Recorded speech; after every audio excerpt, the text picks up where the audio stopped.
Om Shanti. Good evening. Welcome to Raj Yoga Essentials. And this is going to try to explore the essence of Raj Yoga, experiment with that. So we'll start, as usual, with the reflection. So I'm hoping that you're seated comfortably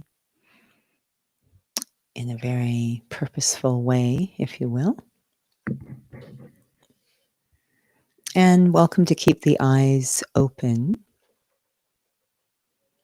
finding a focus forward, perhaps slightly down. This feeling of seeing but not seeing because of being absorbed in thoughts of my inner world.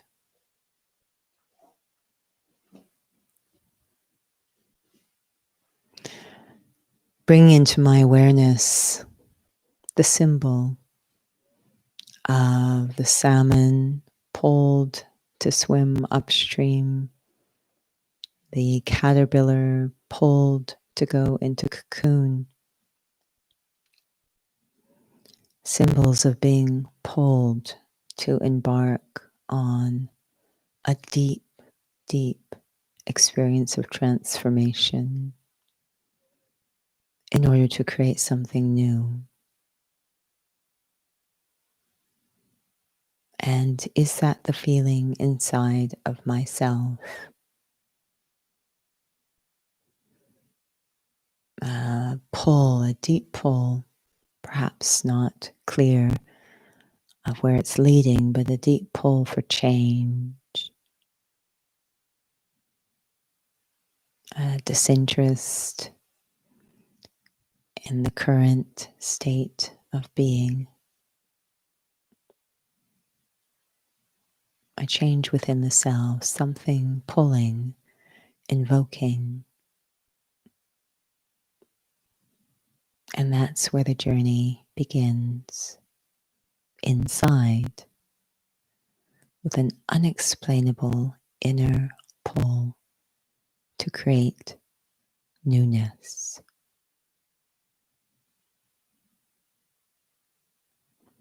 Om Shanti.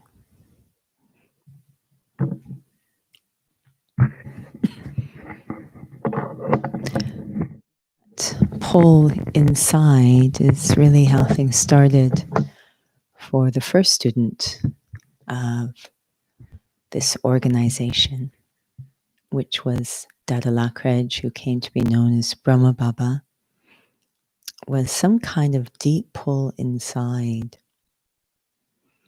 And it was a unique pull. It was a pull of restlessness, of wanting a change, but it wasn't to necessarily directly change anything outside. That would be the result eventually. But the pull was actually inside, to change something inside.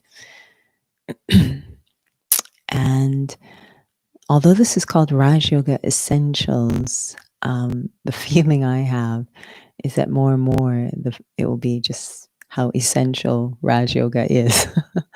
That drama will keep pushing and pushing and pushing until we get the message that something inside has to change.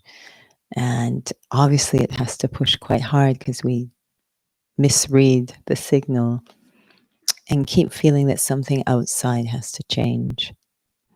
The situation has to change, or people have to change, or systems have to change. But I think slowly really getting that message that Brahma Baba felt something inside has to change. And the feeling that if we want peace or happiness, which everyone does in their life, that is going to happen because of some inner change. To just finally abandon the idea that if I change things outside, I will be happy. Things outside will eventually change, but only because I do.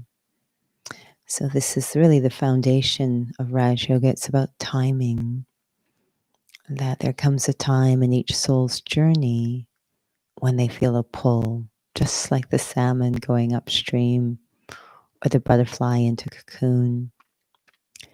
And what kind of a pull? We say for change, but actually it's a pull to return to my original state, which we call pure. So a pull to the highest potential, a pull to the true self. We are at a time now where we use so much technology. As I'm sitting here now, there's a lot of technology around me to make this possible, but we use so much technology. We think that wealth is everything. We like to surround ourselves with stuff. We're living in such an odd way where we're just so external, so absorbed in the physical. And yet, the reason we do that is because we want to be peaceful or happy. We want non physical things. Peace, happiness are not physical things, they're very real. But we keep trying to get them through physical channels. It's a very strange way to live. And I think we're kind of afraid to admit it because we're so deeply down that path. But as things start to fall apart, which they will, technology will fall apart, the stuff will break down, the external will be more and more out of control, the systems. We can already see it happening. One doesn't need to be a fortune teller to see it happening. And that's why we feel the drama is gently trying to nudge us, give us a signal, look inside for what you seek. Raj Yoga is, in its essence, a spiritual study for self-transformation. And it's an ancient study that's thought to be taught by God himself. And if God teaches Raj Yoga, which I believe he does, if he does, I don't think he's going to waste his time teaching us something to create a temporary impact. If God becomes a teacher, I think what he teaches is going to be quite deep impact, transformative on a global level. We cry out for God for big things. So if he's going to come and teach, it's probably going to be big things. So this deep, deep transformation of the self that will change the world, but only from deep inside out. Getting my pure self back. Probably the top thing that we all suffer from is a disconnection with ourselves. So again, the irony, we're in these times of so-called physical distancing, people feel disconnected. We were already disconnected before this happened.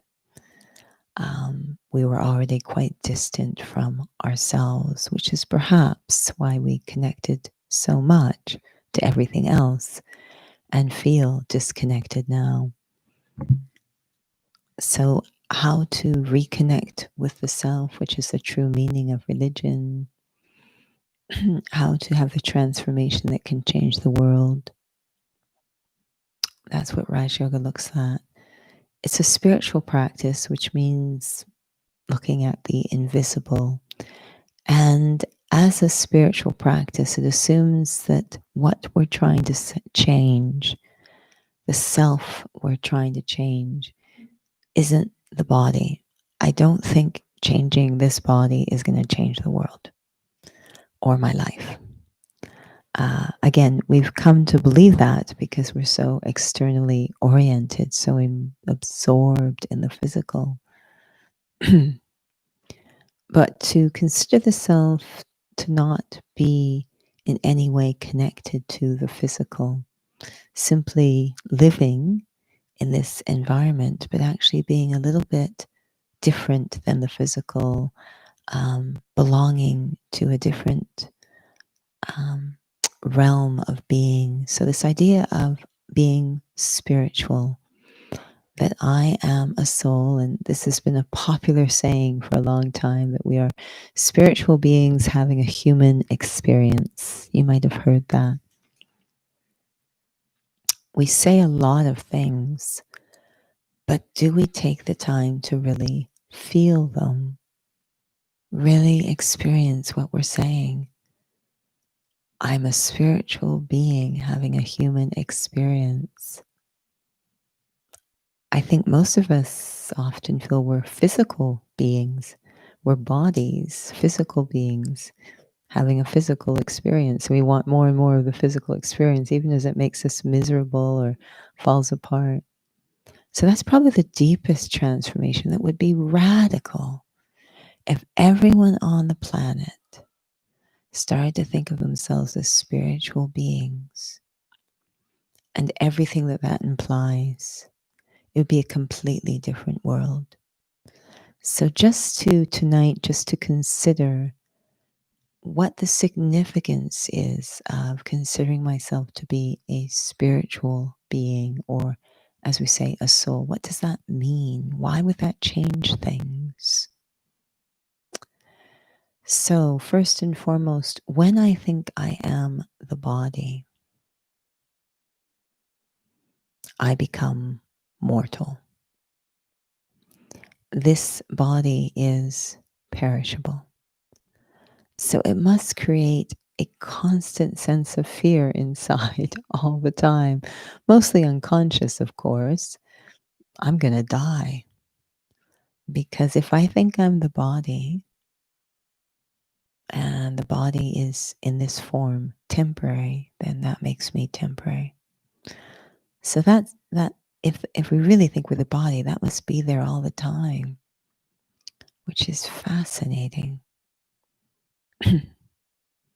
The other thing that's implied by thinking I am the body is I begin to deeply identify with all the things associated with the body, the relationships, the possessions, the image, the role, the story.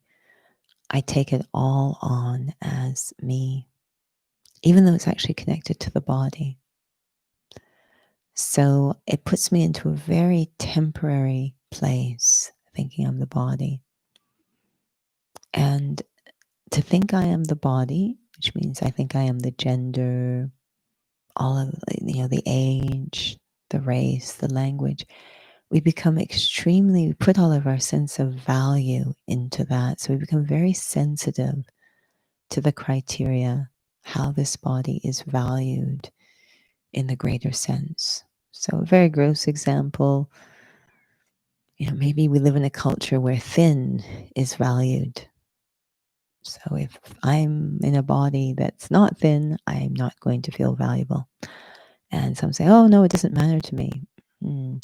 Whether you succumb to it or rebel against it, you are affected by it. So it's affecting you either way. What does it mean to say I'm not the body, that I still exist? I am the being inside this body. Obviously, the first thing is I cease to be mortal. I become immortal. This body will perish and I will take rebirth, if you will. So I, the soul, separate from this body, my sense of value no longer is in all of the things associated with the body. I don't need to move away from them. I'm just not identifying, putting my sense of value in them. So one sense of value remains within the self. And wherever our sense of value is, deeply affects how we function. If my value is outside, in the external, in the physical, in the body and everything else, that's called external validation or external value. You can see what that might do to one's personality. If my sense of worth and value is external to me in temporary things, such as the body, relationships, positions, I'll do all sorts of things, strange things, to keep that sense of value. But if the sense of value is intrinsic to me, inside of me, and things outside are changing, relationships come and go, the body changes, positions change, whatever, my value isn't in those things. So I am not affected, I'm not reactive, I remain intact. And that's where peace and happiness comes into play. The bottom line is that what's making us unhappy and peaceless is our own behavior. We irritate ourselves. That might seem a little bit extreme, but it's kind of true. You know, when we're able to respond to every situation, any situation with dignity, with respect, with patience, with sense, with benevolence, we actually, our conscience remains clean, our heart remains clean, and that creates a happy state. But when we, react to situations with anger, with insult, with disrespect, with impatience, with irritation, we're not really showing up as our best. Now, we come up with lots of reasons why we're doing that, but for our conscience, it doesn't really work. Our conscience is keeping a record, our heart is keeping a record and saying, you have just dishonored yourself.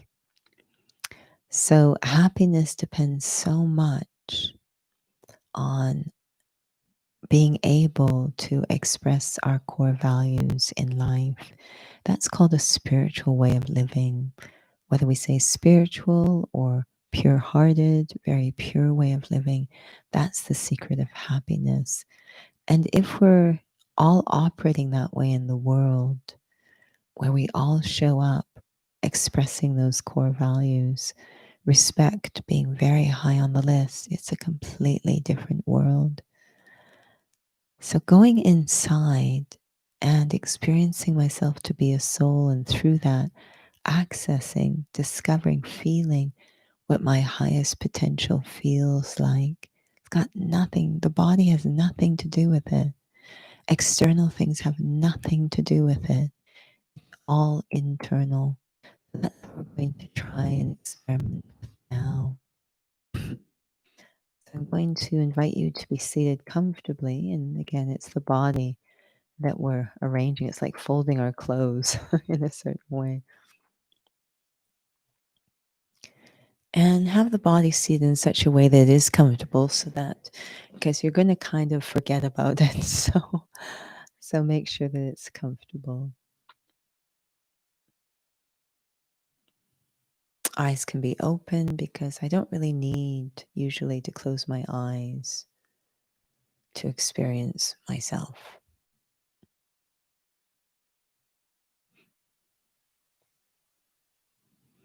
And I begin by being very aware of the body. I can feel its weight, its form, its shape, outline. I know that there are various functions happening in the body, hundreds.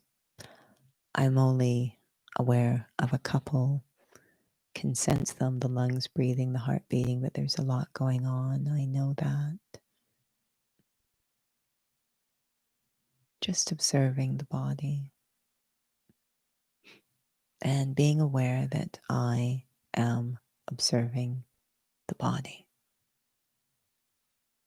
There's me, the observer, and the body, the object of my observation. Two separate things. And so shifting my observation from the body to myself, turning my focus inwards onto myself. I, the one observing, the one creating thoughts, the living being in this body. I trace my sense of self to that place behind the forehead where it feels thoughts originate, where thinking is happening. It's like going behind the field of vision.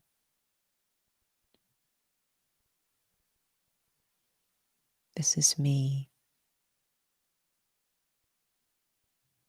I am the life force in this body. If I am not in this body, the body will fall down, cease to function.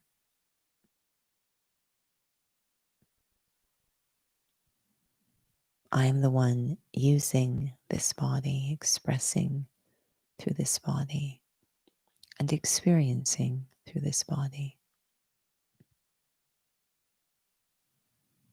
Feeling the awareness of the body float out of focus, and a very acute awareness of myself, which brings me to a point. I am here. The point of my own existence, as if my coordinates are in a specific location in this body behind the forehead, coming to that point of the self. In my mind's eye, I know I am an invisible point of light, spiritual light. I'm energy, living, vibrant energy. I always exist.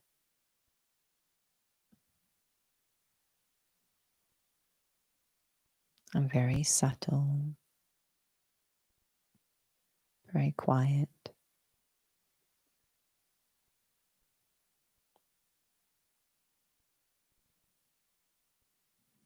And concentrated within me, contained within me,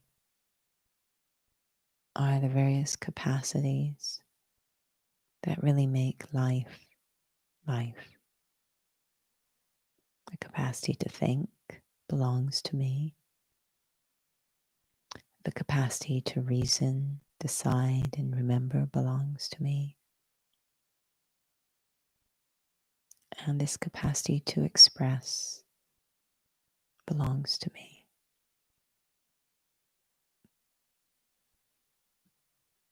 Nothing to do with the body. The body seems very distant, all the focus on the self, this tiny point that is me.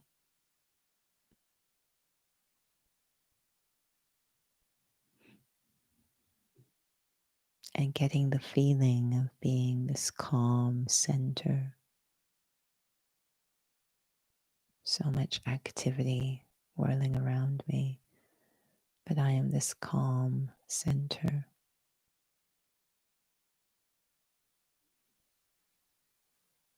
Going deep into the self and feeling my innate qualities. Again, nothing to do with the body.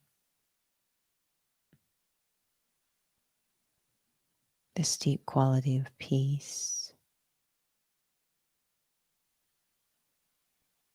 a natural calm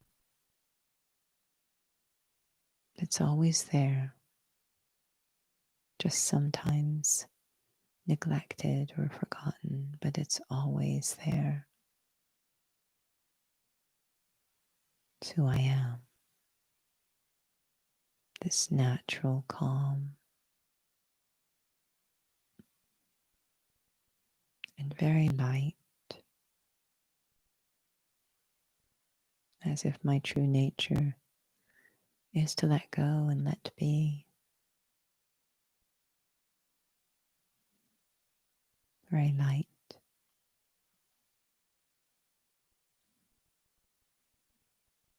The freedom of feeling I am eternal. I do not die. I will eventually part ways with this body, but I do not die. I leave one body, one costume, and take rebirth, carrying with me the capacity to think and feel, reason, express everything that is within me.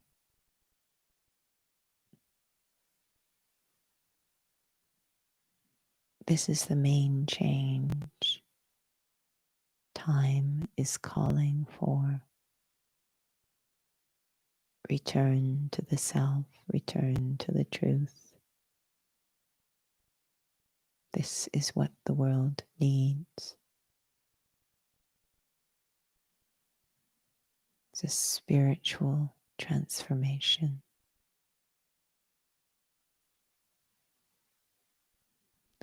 Om Shanti.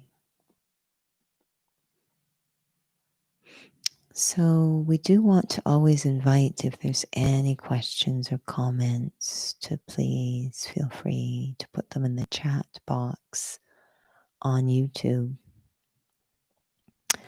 A big part of Raj Yoga is, of course, experiencing myself as a spiritual being. So that's what I want to deeply go into. There's also a lot that has developed within me when I forget myself. And that needs to be addressed too. It's a bit like falling asleep and sleepwalking through the house and knocking things over, and all sorts of things happen. And then I wake up and, oh, I'm really awake now, but I look around and there's a bit of a mess. So a bit of cleaning up is needed within the self. And that's really a very lucky job that God has, and why we include this connection to God in Raj Yoga. He's an expert on helping to clean the heart, clean the conscience, because we got into some very interesting behavior whilst disconnected from ourselves. And that needs to be settled or cleaned. So we talk about Raj, self-sovereign, I am a soul, but also yoga, this union of love, God's very loving approach to helping clean the soul, purify the soul, such that I can be completely myself with no baggage to battle against. And when we talk about the Supreme Soul, the purifier, the glorified cleaner, if you will, we're really just talking about a being who never disconnects, who never forgets. And it's kind of magical, very simple, but quite magical to think that simply by connecting with my heart, my mind, to that being, I will become clean. It doesn't seem like it should work, does it? It feels like something rigorous needs to happen, but that's about it. It's amazing that when we connect to whatever we connect to with our heart, which is called yoga, it deeply affects us, colors us. So if I connect to a being who's completely pure, completely clean, completely true, it will make me completely pure, completely clean, completely true. So that's where we will end, unless there's any questions or comments. We're okay? Okay. We'll end with starting to build a bridge, a connection to the one who will help me to clean house inside. With one thought, I remember I'm a soul. I go into that point form, and this is my body. It feels as if I had spread my sense of self all over the place. So my mind was everywhere. My energy was everywhere. My attention was everywhere. But when I become a soul, just that point, that sense, I pull myself all back together again into a single point. My mind is able to stabilize inside.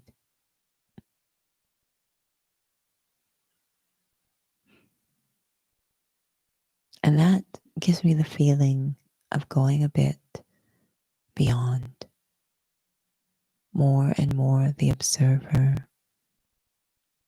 It's not that I leave the body, but I have this feeling of observing everything from more and more a distance, just like an astronaut going into outer space. Less and less absorbed or engrossed in the physical world. My heart is letting go of the temporary and starting to turn more and more to what is eternal. An eternal sense of self, and remembering eternally where I truly reside, what recharges me, renews me, feels as if it heals me, is a very, very deep peace, deep silence. We call it the home, that state of silence, very soothing silence, not cold or empty, very, very peaceful. And this is also where God resides. It's in that very soothing silence, very healing silence.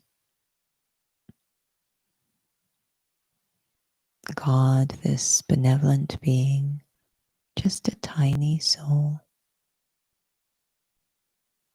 but radiating with so much peace and light.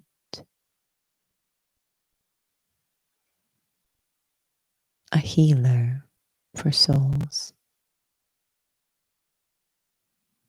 And when I'm in that silence and feeling the presence of God, like feeling the sun,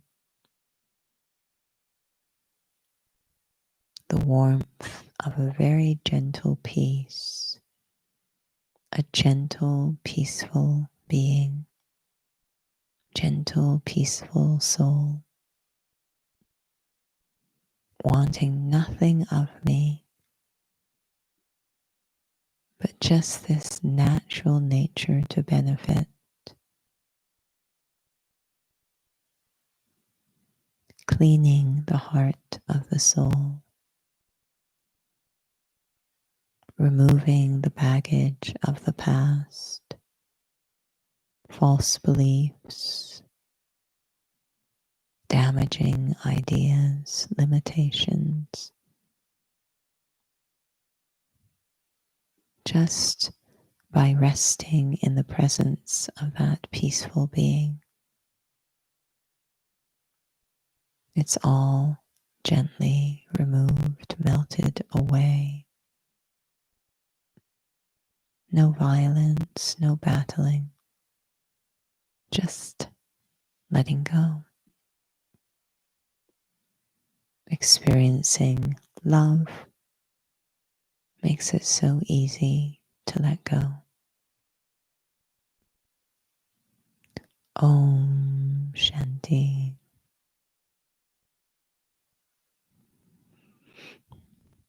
the main thing about the practice of Raj Yoga is I need to be interested in doing it. So there needs to be that pull. It needs to be my time to change, but also to be very deliberate and, if you will, disciplined. That if I can daily or more, but at least daily, as many times during the day as possible, go into that experience. Remember, I am a soul. I am a being of peace. I have this very peaceful, pure nature. And to put oneself in the present, remember the Supreme Soul, so that the bits that are not me are also being removed.